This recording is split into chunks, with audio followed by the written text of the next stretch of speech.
कहानी की शुरुआत में हम एक यंग कपल मैट और नादिया को देखते हैं जो अपने नए घर में रहने के लिए आए थे। ये घर एक सुनसान इलाके में होता है जिसके आसपास न कोई दूसरा घर और न ही आबादी होती है। शहर के शोर शराबे से तंग होकर मैट और नादिया को भी एक ऐसा ही शांत घर चाहिए था और ये खूबसूरत घर मैट को काफी कम कीमत में मिल गया था। ये दोनों जब घर के अंदर आते हैं तो घर काफी बुरी हालत में था, जैसे ये घर कई सालों से खाली पड़ा हुआ हो। इसलिए ये दोनों घर की साफ सफाई करने लग जाते हैं और जो भी फालतू सामान होता है मैट खिड़की से बाहर फेंकने लगता है। किचन को साफ करते समय नादिया को एक मरा हुआ बर्ड दिखाई देता है जिसे दफनाने के लिए वो बाहर ले जाती है, लेकिन तभी ऊपर खिड़की से मैट नादिया को आवाज देता है जिससे नादिया का ध्यान ऊपर मैट की तरफ चला जाता है और जब वो वापस उस बर्ड की तरफ देखती है तो वो बर्ड गायब हो चुका था। ये देखकर नादिया को कुछ अजीब लगता है और सोचती है कि अचानक वो परिंदा कहाँ गायब हो गया। दूसरी तरफ मैट को भी दीवार में एक अजीब सी चीज दिखाई देती है जिसे देखने के लिए वो वॉलपेपर को फाड़कर हटा देता है और वहाँ मैट को एक बड़ा दरवाजा दिखाई देता है जिसे खोलने के लिए चाबी की जरूरत थी। अब मैट उस दरवाजे की चाबी ढूंढने लगता है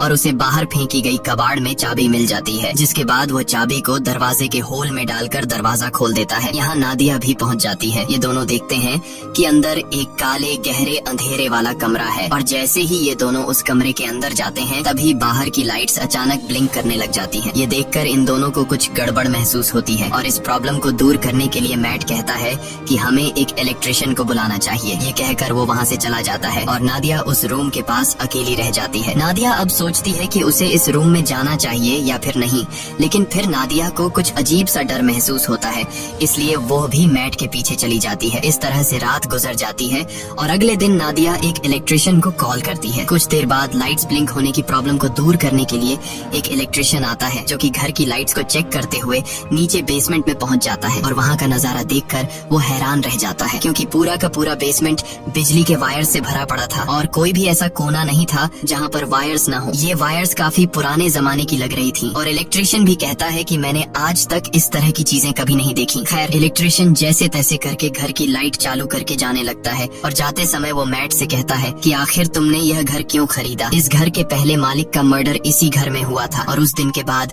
कोई इस घर में रहने को तैयार नहीं हुआ। यह सुनकर मैट बहुत ज्यादा घबरा जाता है और इस घर के बारे में रिसर्च करने लगता है। रिसर्च के दौरान इंटरनेट पर मैट को एक पुराने न्यूज आर्टिकल में थॉमसन फैमिली का पता चलता है जो कि एक कपल था और आर्टिकल में लिखा हुआ था कि इस घर में रहने वाले कपल को अपने ही बेटे ने मार दिया था जिसका नाम जॉन था। इन्वेस्टिगेशन के दौरान जॉन पुलिस को बताता है कि मुझसे यह मर्डर इस घर ने करवाए हैं। यह देखकर मैट को यह एक झूठी कहानी लगती है और कई घंटों तक रिसर्च करने के बाद वो थक जाता है। फिर अपनी पत्नी से छिपकर उसी अंधेरे वाले कमरे में बैठकर शराब पीने लग जाता है। बोतल में शराब पहले से ही 2 घूंट बची हुई थी जिसे पीकर वो बोतल खाली कर देता है और मन ही मन सोचता है कि काश पीने के लिए एक और बोतल मिल जाती। तभी अचानक लाइट्स ब्लिंक होने लगते हैं और कुछ देर के लिए लाइट चली जाती है और जब फिर से लाइट आती है तो उसके सामने एक शराब की बोतल पड़ी होती है। ये देखकर उसकी आंखें खुली की खुली रह जाती हैं और जब वह उस बोतल को हाथ लगाकर चेक करता है तो उससे पता चलता है कि यह एक असली बोतल है, यानी कि यह रूम किसी भी इच्छा को पूरी कर सकता है। अगली सुबह नादिया नींद से जागती है। वो देखती है कि मैट यहाँ पर नहीं है, इसलिए वो मैट को ढूंढने उस रूम में जाती है। वहाँ जाकर वो देखती है कि पूरा रूम कीमती पेंटिंग्स और नई चीजों से भरा हुआ है और मैट बहुत ही ज्यादा खुश है। मैट नादिया को बताता है कि इस रूम में किसी भी विश को पूरा करने की ताकत है। वो नादिया से कहता है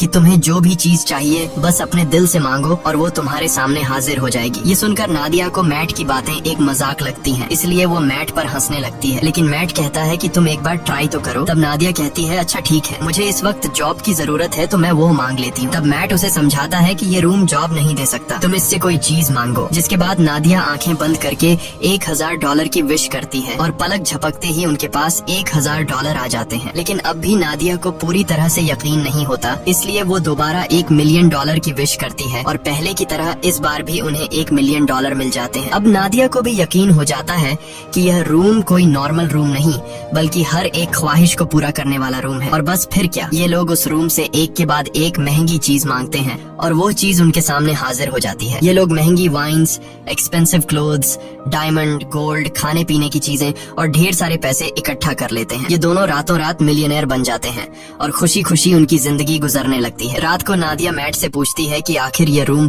उनकी इतनी सारी विशेष कैसे पूरी कर रहा है, लेकिन मैट कहता है कि हमें इस बारे में बिल्कुल भी नहीं सोचना चाहिए, हमें बस एंजॉय करना है। इस तरह से ये दोनों अगले कई दिनों तक अपनी जिंदगी बिलियनर्स की तरह गुजारते हैं। हर बार जब भी उनकी कोई विश होती तो लाइट्स टिमटिमाती और उनकी सारी ख्वाहिशें बेसमेंट में बने उस रूम में तुरंत पूरी हो जाती। ये दोनों डांस करते हैं, पार्टीज करते हैं और खूब मजे लेते हैं। लेकिन उनकी यह चमक दमक वाली जिंदगी अब कुछ ही दिनों की मेहमान थी और अब उनके बुरे दिन शुरू होने वाले थे। वैसे तो यह रूम हर एक चीज दे सकता था, पर एक चीज जो इन दोनों की जिंदगी की सबसे बड़ी ख्वाहिश थी और वो चीज उन्हें रूम दे भी सकता था, लेकिन ये दोनों रूम से उस चीज को मांगने के लिए तैयार नहीं थे। और वो चीज कुछ और नहीं बल्कि एक बच्चा था। एक दिन मैट नादिया को बच्चे का एक झूला गिफ्ट करता है, जो कि इस बात का इशारा था कि हमें बच्चे के लिए ट्राई करना चाहिए। मैट नादिया को समझाता है कि हमें एक बार फिर से कोशिश करनी चाहिए, लेकिन नादिया इसके लिए तैयार नहीं होती, क्योंकि पहले भी उसके 2 मिसकैरेजेस हो चुके थे। अब नादिया परेशान हो जाती है। काफी देर तक सोचने के बाद वो इस रूम में जाकर एक बच्चे की विश करती है और बच्चा उसे मिल भी जाता है। जब मैट आकर नादिया को बच्चे के साथ देखता है तो वो बहुत गुस्सा हो जाता है और नादिया को डांटने लगता है कि तुम्हें बिना परमिशन के बच्चे को नहीं लेना चाहिए था। इस बात पर इन दोनों के बीच काफी देर तक बहस होती है। नादिया कहती है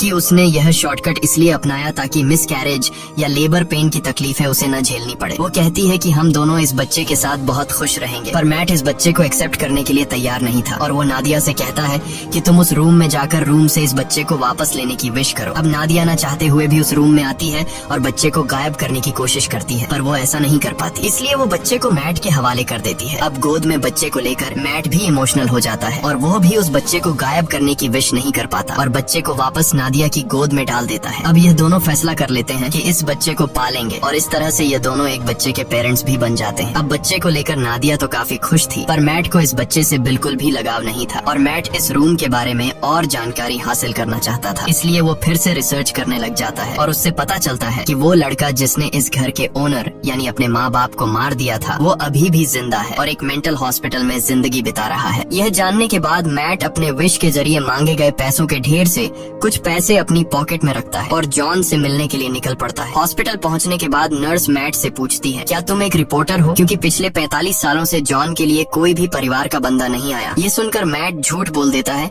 कि मैं भी एक रिपोर्टर हूँ। कुछ देर बाद जॉन आता है। जॉन बूढ़ा हो चुका था और जॉन पीछे वाले टेबल पर बैठकर मैट से कहता है, मुझे तुम्हारा ही इंतजार था। ये सुनकर मैट को कुछ अजीब लगता है और वो डायरेक्ट जॉन से पूछता है कि तुम इस रूम के बारे में क्या जानते हो और तुमने अपने मॉम डैड को क्यों मारा। तब जॉन कहता है कि मैंने अपने पेरेंट्स को नहीं मारा, बल्कि उस रूम ने मुझसे यह करवाया। इसके बाद जॉन मुस्कुराते हुए कहता है, मुझे पता है कि तुम अभी मजे कर रहे हो, खूब खाना पीना, महंगे कपड़े और एंजॉय, लेकिन जल्द ही इसकी कीमत तुम्हें चुकानी पड़ेगी। और जॉन मैट से कहता है, जितनी जल्दी हो सके इस घर को छोड़ दो। मैट को जॉन की दिमागी हालत ठीक नहीं लगती, इसलिए वो उसे वहीं पर छोड़कर घर लौटने लगता है। रास्ते में वो पेट्रोल पंप पर गाड़ी में पेट्रोल डालने के लिए गाड़ी खड़ी करता है। पेट्रोल डलवाने के बाद जब मैट एम्प्लॉय को पैसे देने के लिए जेब में हाथ डालता है तो उसके हाथ में पैसों की जगह राख निकलती है। यह देखकर वो परेशान हो जाता है और दूसरी जेब से एम्प्लॉय को पैसे पकड़ाकर सीधे घर पहुंचता है और सोचने लगता है कि जाते हुए उसने ढेर सारे पैसे अपनी जेब में डाले थे, फिर अचानक वो पैसे कहाँ गायब हो गए। अब इस बात को कंफर्म करने के लिए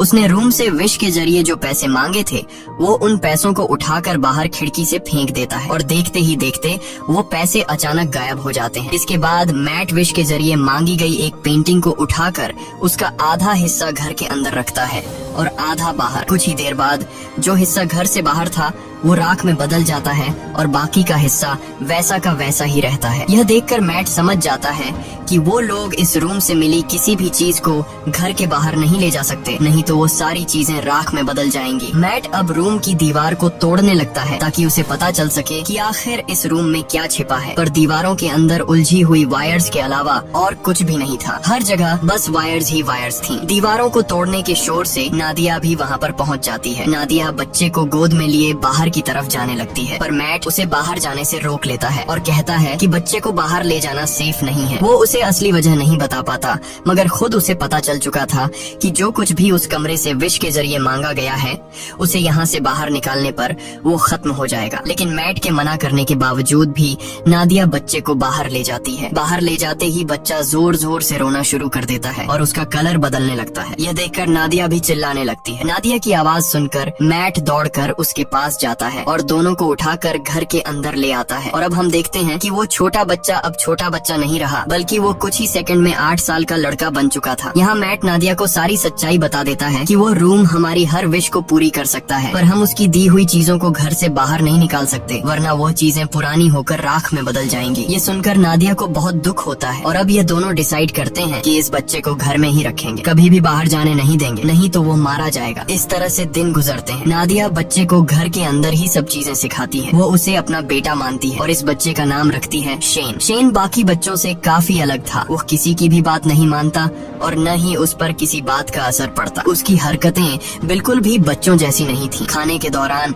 वो बर्फ खाया करता था, लेकिन इन सब हरकतों के बावजूद भी नादिया शेन से बहुत ज्यादा प्यार करती थी। नादिया शेन को समझाती है कि वो घर के बाहर नहीं जा सकता, क्योंकि बाहर खतरनाक लोग हैं जो उसे मार देंगे। ये सुनकर शेन बहुत मायूस हो जाता है और घर के अंदर कभी खिड़की तो कभी दरवाजे से बाहर की दुनिया देखता है। नादिया जब भी घर से बाहर निकलती या फिर घर के अंदर आती, तब वो दरवाजे में ताला लगा दिया करती ताकि शेन घर से बाहर न निकल सके। एक दिन जब शेन घर में स्नो ग्लोब से खेल रहा था, तभी वहाँ पर मैट आता है। अब क्योंकि मैट को शेन से बिल्कुल भी लगाव नहीं था, इसलिए वो शेन को डांटता है कि तुम्हें यहाँ पर नहीं खेलना चाहिए। डर के मारे शेन के हाथ से स्नो ग्लोब नीचे गिरकर टूट जाता है। शेन को मैट के इस बर्ताव से बहुत दुख होता है। रात को शेन उन दोनों के कमरे के पास जाकर चुपके से नादिया और मैट की बातें सुनने लगता है। वो दोनों उस रूम के बारे में बातें करते हैं। ये सुनकर शेन को शक होने लगता है कि जरूर उस रूम में कुछ ऐसा है जिससे मैं अनजान हूँ। वो सोचता है कि पता नहीं यह दोनों मुझे क्यों घर से बाहर नहीं जाने देते और उस रूम से दूर रहने को कहते हैं। इसलिए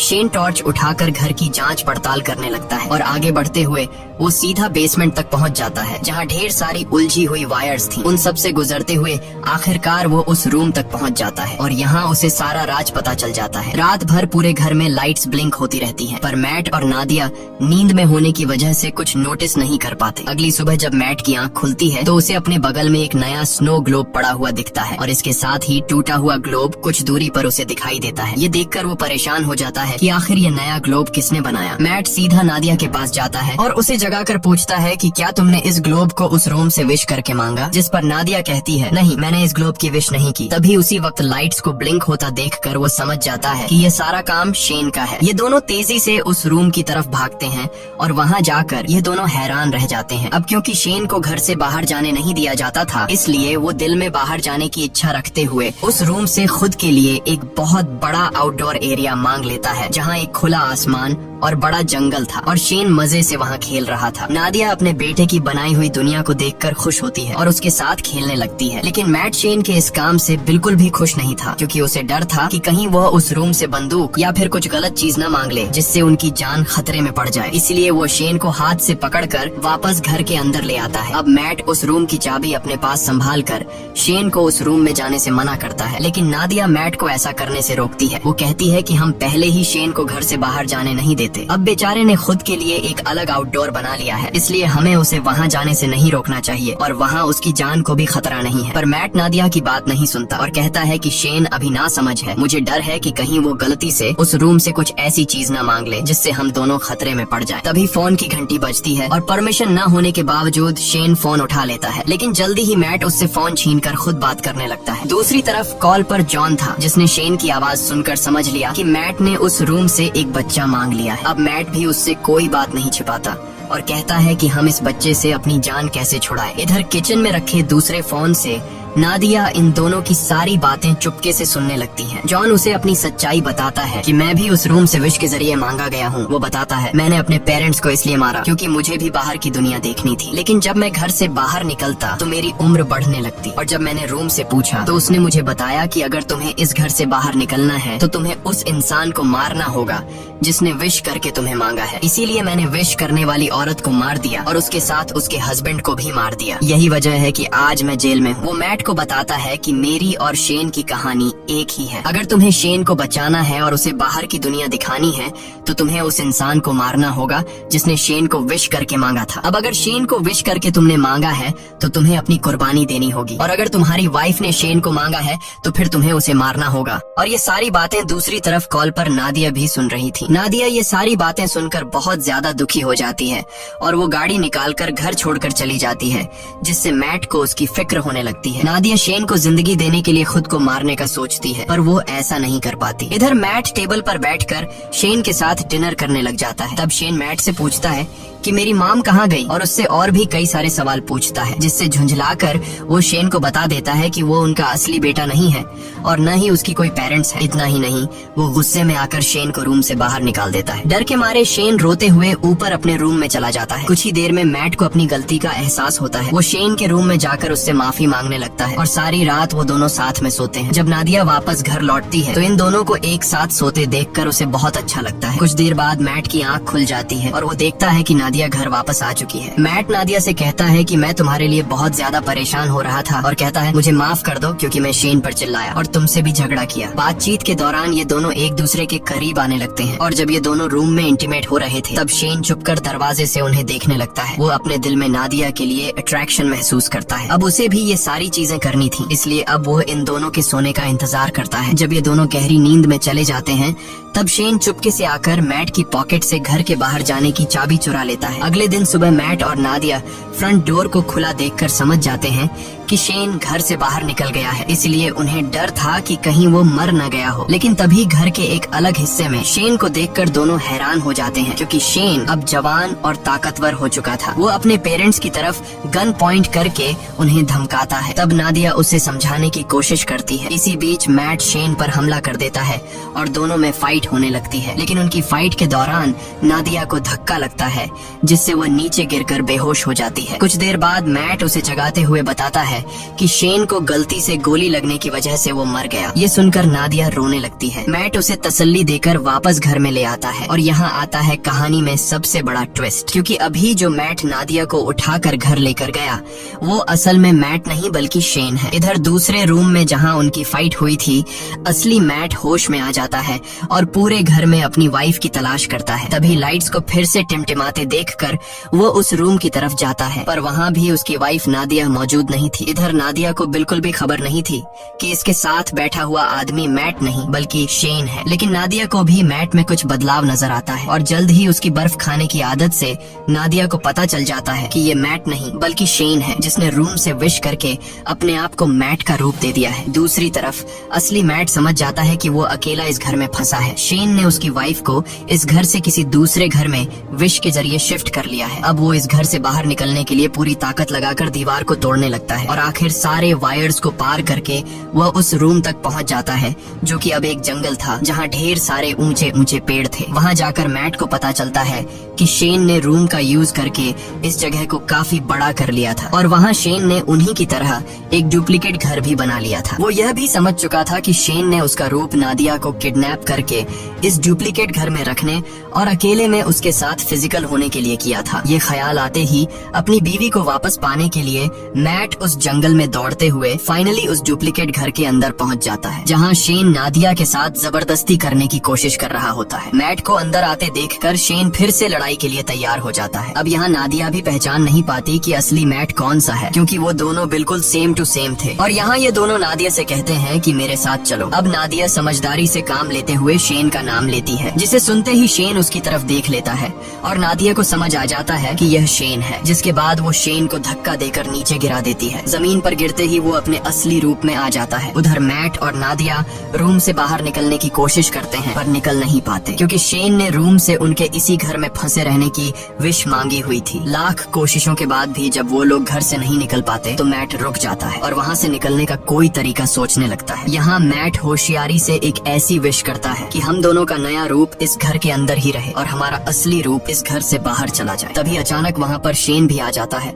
और मैट को चाकू घोंपकर मार डालता है। इसके बाद वो नादिया को समझाने लगता है कि तुम मैट को भूल जाओ और मेरे साथ रहो। लेकिन इन्हीं बातों के दौरान उसे एहसास होता है कि यह दरअसल मैट और नादिया के क्लोन है, जबकि असली मैट और नादिया दौड़कर रूम के बाहर जंगल की तरफ भागते हैं। यह देखकर शेन बहुत गुस्सा हो जाता है और तेजी से उनके पीछे दौड़ने लगता है। यहाँ यह दोनों असली घर में पहुँच जाते हैं। जब शेन भी असली घर में पहुँचता है तो वो दौड़कर मैट पर अटैक कर देता है, लेकिन यहाँ मैट समझदारी से काम लेते हुए शेन को कसकर पकड़कर अपने साथ घर से बाहर निकाल लेता है। शेन अपनी जान को खतरे में देखकर वापस दरवाजे की तरफ भागता है, पर अंदर घुसने से पहले ही नादिया दरवाजा बंद कर लेती है। अब यहाँ शेन नादिया को बहकाने की कोशिश करता है। वो कहता है, प्लीज मॉम, मेरे लिए दरवाजा खोल दो। लेकिन नादिया अब समझ चुकी थी, इसलिए वो रोते हुए शेन को बूढ़ा होते देखती है। धीरे धीरे उसकी बॉडी गलने लगती है और आखिर में वो राख में बदल जाता है। नादिया उसके पास आती है और उसकी बॉडी से बनी हुई राख को हाथ में उठाकर रोने लगती है, क्योंकि नादिया ने उसे अपना बेटा माना था। इसके बाद मैट नादिया के पास आता है